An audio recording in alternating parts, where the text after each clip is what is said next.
this past Saturday, we went to the professional bull riding competition. So just give me your quick overview, and then I want to start at the beginning of what it's like of going into Madison Square Garden and the whole thing. So I was looking forward to a nice snowy night in, but we ended up getting press passes to go down into the press pit at Madison Square Garden for the professional bull riding.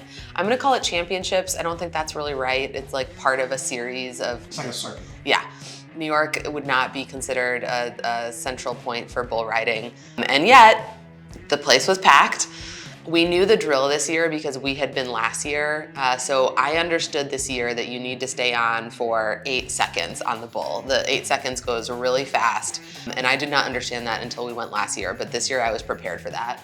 They had a couple different elements that were new this year. And so it was interesting to see those.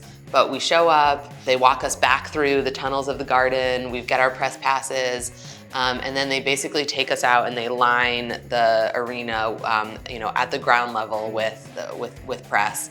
And so we were right up against the fences, right down by the dirt, basically front row seats. Perfect, exactly. And it's always exciting being in that press room and talking to the other very strange, weird photographers and videographers, these like old guys who, it's just funny. It's a culture unto itself. But I want to walk through the beginning of the night. So like they treat it as if it's like an NFL game or a baseball game with the national anthem. What did you think of the national anthem? Yes, so this year it was performed by an NYPD police officer, which I think is right for New York City. Last year it was like kind of a scantily clad woman with a violin, and appreciate that too, but this felt a little more on brand for New York City, and she did a great job. Yeah, that was good. And then, walk me through just basically how wild the introduction of the opening ceremonies. It's fire, they walk out into the field, it's people screaming, like. Yes, okay, so this is another thing that we were partially prepared for because we saw it happen last year. But you're in there and all the lights are on at the garden. Like it's bright daylight in there. It's not mood lighting, it's not concert lighting, it's not like basketball lighting. All the lights are on.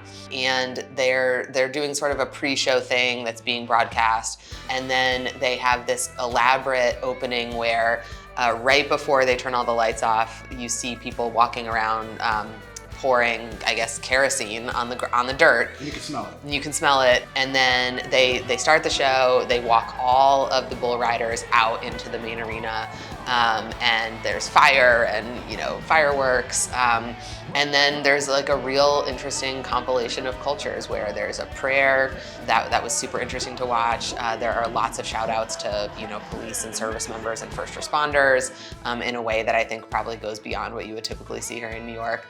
And then there was that whole sequence with that crime that took place last year, and the dog was the escapee out of prison.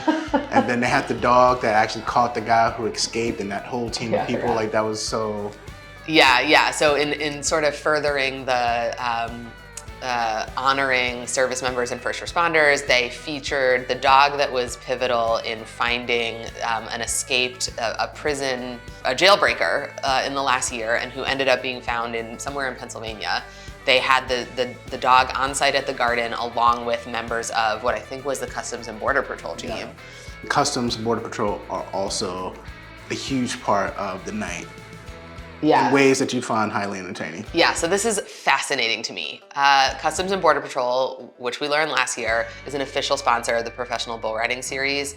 And apparently that is because they want to attract and recruit people who have some of the same skills, like the horse riding and lassoing and whatever it is that they're doing down at the border.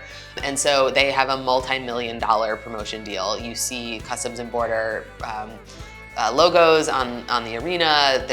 They provide the gear that the rodeo clowns are wearing. There's lots of mentions. And so again, it's this like weird overlap of, sort of military law enforcement culture and like this lawless West professional bull riding setting. Yeah, I mean, clearly we know what that's rooted in, but that's a whole other video. So all that happens, and then the actual bull riding happens. So like it's athleticism in a completely different kind of way. So like, I'm still fascinated, I think you are too, just about the skill that it takes to stay on a bull for 8 seconds. Yeah, it's hard to tell. It happens so fast that it's hard to tell that it is skill. I believe that it is. I believe that it's tremendously difficult, but you don't get to see the interplay between like what the bull is doing and what the rider is doing. And there's no sense of like, oh, that was good or that was bad. It's over so quickly.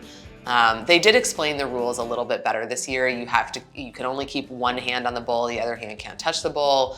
The bull is part of the score, the rider is part of the score. So I think they did a better job this year of explaining that. But yeah, it's hard to unpack what's happening in those 8 seconds.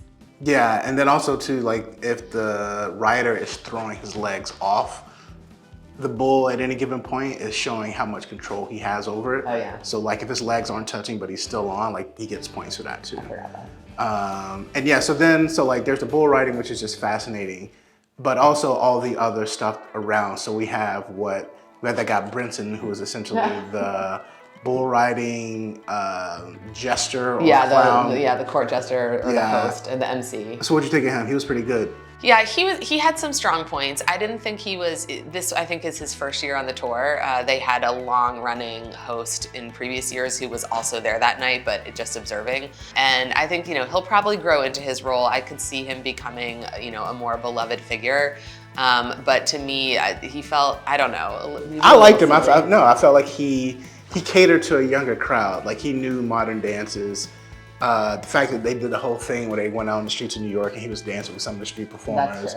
Like I thought that was really cool. So I feel like they catered down to a younger audience versus the guy last year was old school. Yeah.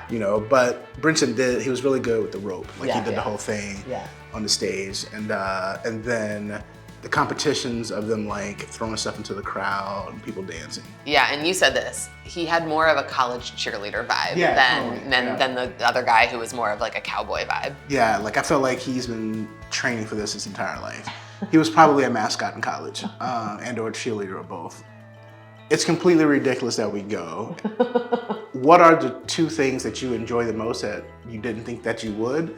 And what are the 2 things that are always going to be just ridiculous about this thing for you? Okay, I'm gonna say this knowing that it's not gonna make the video because it's not relevant, but I love being at Madison Square Garden when they're playing music over the loudspeaker because you can sing at the absolute top of your lungs in a way that otherwise isn't possible in New York City. Like I can't do it in my apartment, I can't do it out on the streets. Like what's the thing that you just get a kick out of? Like both years that you've been, that you just laugh and just like, I can't believe I'm experiencing this. I do think and I don't know what they call him, the guy on the horse, the cowboy. Yeah, okay. The Wrangler. Yeah, the Wrangler, okay, that's right. The Wrangler is super impressive. Like he has very clear technical skills and he also brings this sort of calm and sort of authority to the proceedings, and that is such a, what's it called? Reassured safety. Yeah, it's such a contrast to what's happening with the bulls. Like the bulls are just out of control and then he steps in and sort of brings order to the chaos. So I love he's probably not necessary most of the time, but he's fascinating. There definitely are times, and it doesn't happen on every ride, but there definitely are times where the bulls just go bonkers, bananas, berserk, whatever word you want to use. And it is wild to see that happen. The thing that I continue to question is that it just feels so dangerous for everybody, and knock on wood, we haven't seen that play out in any kind of terrible way in these past 2 years, but I really do question like what it is that drives people to put themselves in these positions, and I can't tell if I'm also there as a protester for animal safety. I do think that the role of women in these shows is just so predictable. They have some attractive women who stand there with various parts of their bodies bared, and it just feels like it's out of a different era that I kind of had hoped we'd move beyond, but I guess we haven't.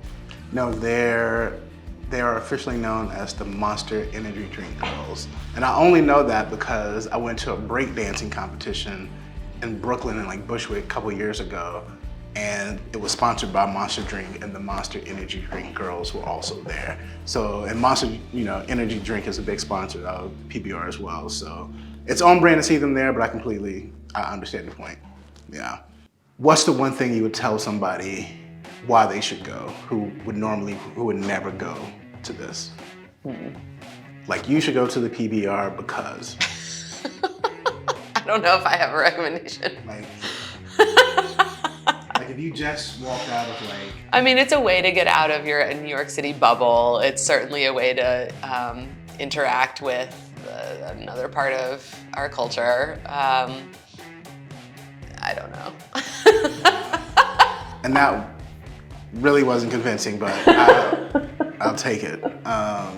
And awesome. And will you go for a third time next year, and/or will you go again in August? I am open to going on a once-a-year basis. I don't think I would go more regularly than that. I can go every weekend. Anything else you want to add? No. All right, perfect.